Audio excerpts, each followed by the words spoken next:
Hey, what's going on guys, Oscarmini here, and today in this video we're going to be doing a review of the TECNO Spark 3. This is obviously a successor to the Spark 2, which was announced sometime last year, and in this video we're going to be talking about the things that make this device, the Spark 3, a better of device than the Spark 2, which was announced last year, and the reasons you need to get this device. So without taking much of your time, yo guys, let's get started.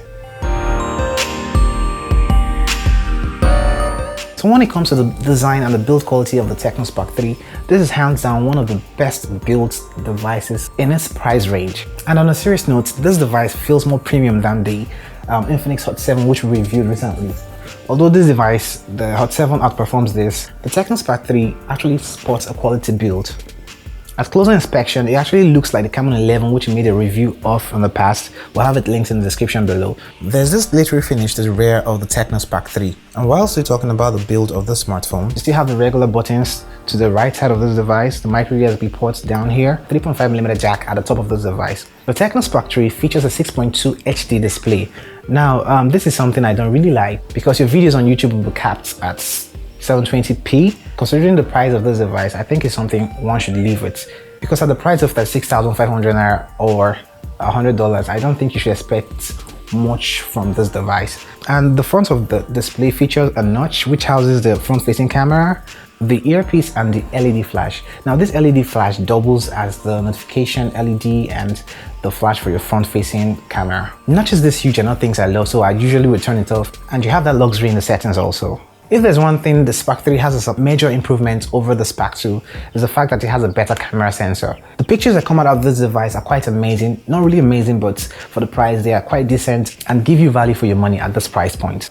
The rear camera, which is a 30 megapixel shooter, features a couple modes which include the normal, the beauty, which makes your face plasticky, and the night mode for those low light shots. The night mode on the Spark 3 isn't something I think anyone would want to use, as it only exposes the image and gives you a washed up version of your picture.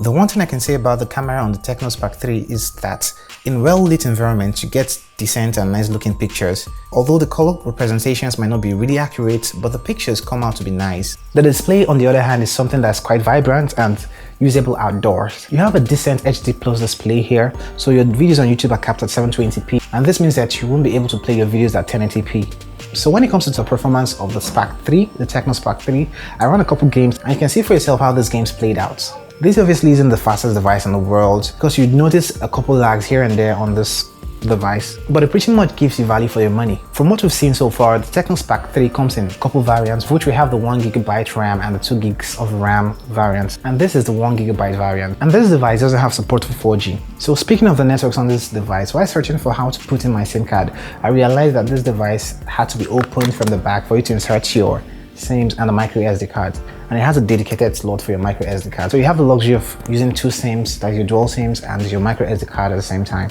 While the TECNO Spark 3 features a 3500 mAh battery, this is able to carry through a normal day's usage, and charging a 3500 mAh battery took me roughly 3 hours, give and take, to charge it up to the brim. There are a couple bloatwares here and there which are uninstallable on this device. Some other little things I found interesting about the TECNO Spark 3 include the micro intelligence, where we have the tap to wake and a 3-finger to take a screenshot on this device, and also the system navigation. And this is a place where you can switch between the key navigation and the gesture navigation on the TECNO Spark 3. And when we talk about the security on this device, we have the regular fingerprint sensor at the rear, which is quite fast, and a face unlock feature to unlock this device using your face, obviously. So I know you'd love to know my final verdict on this smartphone, the TECNO Spark 3. Well, the TECNO Spark 3 is an entry-level device that's really built with quality at mind. And this smartphone will perform the basic social media surfing and day-to-day activities every beginner smartphone user needs on a smartphone. And for the price, this is one of the best devices to have at that price point. I was able to run a couple games that are not really processor, GPU, and RAM intensive on the smartphone. Other than that, you run into a bottleneck using this phone to play processing intensive applications or games. So here you have it, my thoughts and opinion on the TECNO Spark 3. If you did love this video, please give it a thumbs up and do not forget to subscribe if you haven't done that already. Other than that, it's goodbye, and I'm gonna catch you in the next one. Cuídate.